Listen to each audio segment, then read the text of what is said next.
না, আমি সারাক্ষণই খাচ্ছি। গাড়ির একটা চাকা রাখেন, সাইকেলের একটা চাকা রাখেন, ট্র্যাক্টরে। আমি ধর্ম দেখে বিয়ে করিনি। কমপক্ষে তার উপর আমল করেন।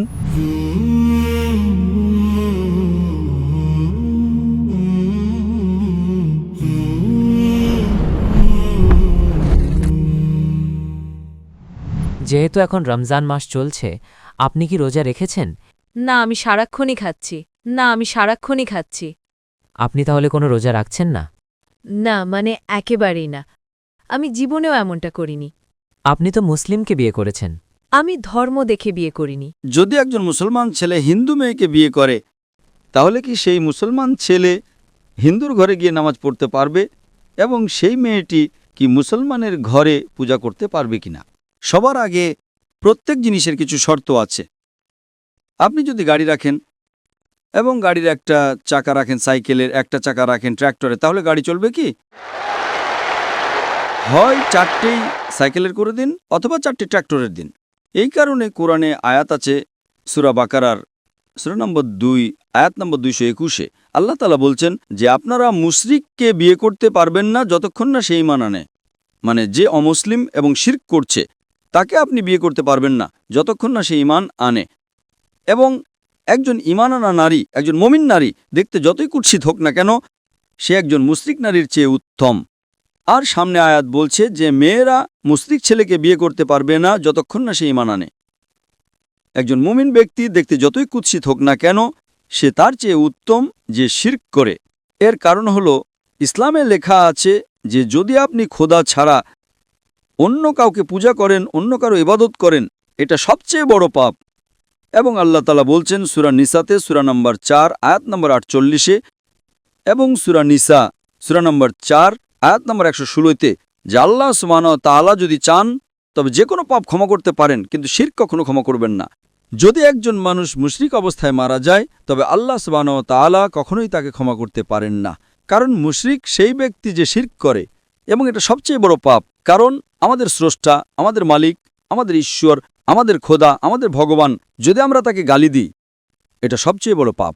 যিনি এই দুনিয়ায় আমাদের এই সব কিছু দিয়েছেন, আমাদের এই সব কিছু দিয়েছেন, যদি আমরা তাকে গালি দিই, তিনি ছাড়া অন্য কারো ইবাদত করি, এটা শিরক হলো। তো তা ইসলামে অনুমতি নেই যে একজন মুসলিম ছেলে বা মেয়ে কোনো মুশরিক ছেলে বা মেয়েকে বিয়ে করবে, এই অনুমতি নেই। যেখানে প্রশ্ন হলো যে একজন সাধারণ মুসলমান হিন্দুর ঘরে নামাজ পড়তে পারে কিনা।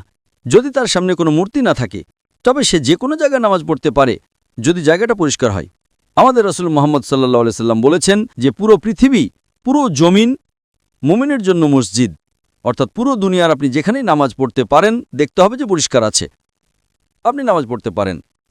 তো এটা আপনি যদি হিন্দুর ঘরে যান আর সেটা পরিষ্কার থাকে, সামনে কোনো মূর্তি না থাকে, তবে নামাজ পড়াতে কোনো সমস্যা নেই। এটা জরুরি নয় যে আপনাকে বিয়ে করতে হবে তবেই আপনি নামাজ পড়তে পারবেন। বিয়ে করার দরকার নেই। নামাজ পড়ার আছে, যদি পরিষ্কার জায়গা হয় তবে কোনো সমস্যা নেই। তাই বিয়ের জন্য শর্ত হলো যে দুজনেরই ঈমান থাকতে হবে। আর যদি আপনি হিন্দু ধর্ম পড়েন তবে হিন্দু ধর্মীয় কিতাবেও এটাই লেখা আছে, যা আমি আগে পেশ করেছি ভাই সাহেবের প্রথম প্রশ্নে। আর আমি বলেছি যে হিন্দু ধর্মেও এটাই লেখা আছে,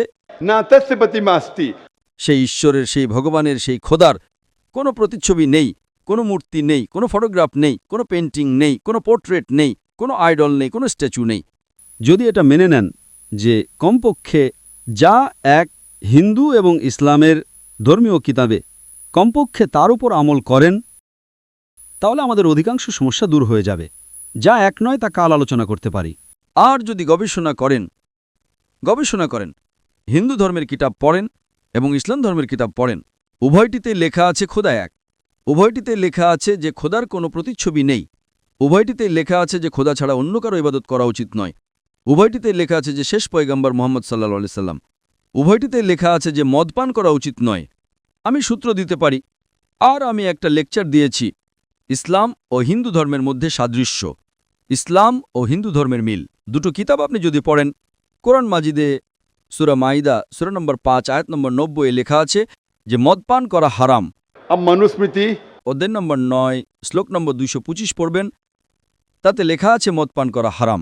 কোরআনে লেখা আছে সূরা মাইদা সূরা নম্বর 5 আয়াত নম্বর 3, সূরা বাকারা সূরা নম্বর 2 আয়াত নম্বর 173, সূরা আনআম সূরা নম্বর 6 আয়াত নম্বর 145 এবং সূরা নাহাল অধ্যায় নম্বর 16 আয়াত নম্বর 115-তে حرمت عليكم الميتة والدم ولحم الخنزير وما أهل لغير الله به যে আপনাদের জন্য হারাম মৃত মাংস, রক্ত, শূকরের মাংস এবং সেই খাবার যার উপর আল্লাহ ছাড়া অন্য কারো নাম নেওয়া হয়েছে।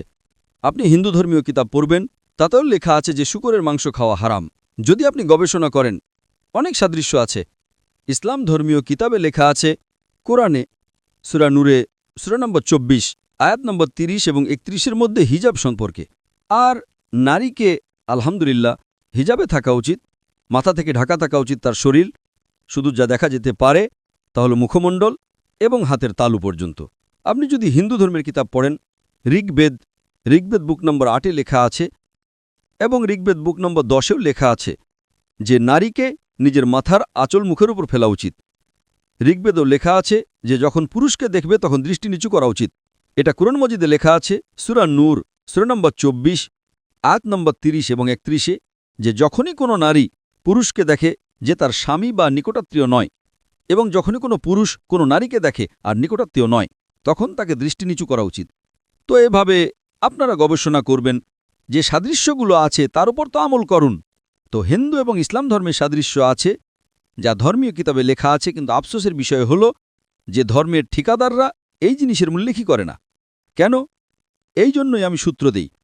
আমি কোনো আলেম নই, আমি কোনো পণ্ডিত নই, আমি নিজেকে জ্ঞানপিপাসু ছাত্র বলি, কিন্তু আমি সবসময় সূত্র দেই যাতে কারো সন্দেহ থাকে, কারো সংশয় থাকে, তবে বাড়িতে গিয়ে চেক করতে পারে। অথবা ইন্টারনেটে যান, আপনি টাইপ করুন, বেদও ইন্টারনেট ওপর আছে, কোরআনও ইন্টারনেট ওপর আছে, টাইপ করুন, রেফারেন্স টাইপ করুন, আপনি সূত্র পেয়ে যাবেন। তো তাই গাড়ি চলার জন্য দুজনেরই নিয়মকানুন যেটা হওয়া উচিত সেটাই হওয়া উচিত। এজন্য দুজন মানুষই মুমিন হওয়া জরুরি। Hope that answers the question.